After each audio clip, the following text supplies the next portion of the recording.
Here's another one from a skeptic. He says, Jesus didn't pre-exist. He was born of Mary. Therefore, he didn't pre-exist.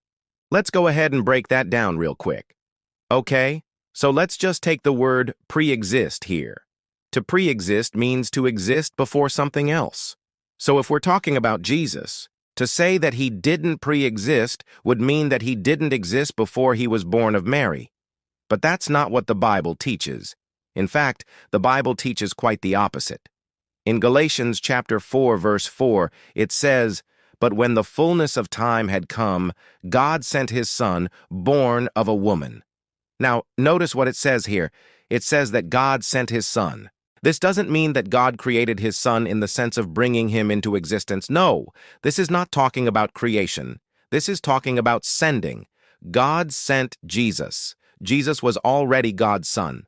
God sent him.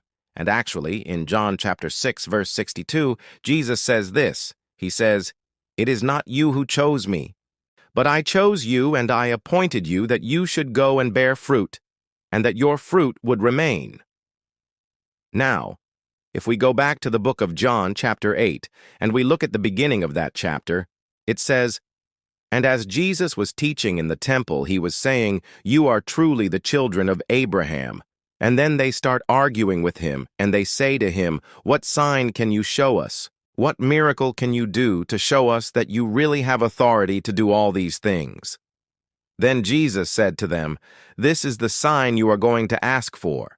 If you only would believe, you would see the Son of Man ascending where he was before.'"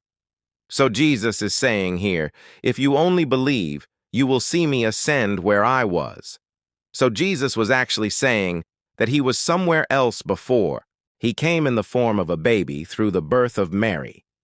So the idea that Jesus did not pre-exist, that he just popped into existence when he was born of Mary, is completely false and goes against what the Bible actually teaches. The Bible clearly teaches that Jesus existed before he was born of Mary.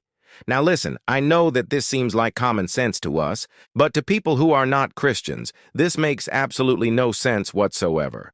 How can you have a baby who is fully God? Well, you can't.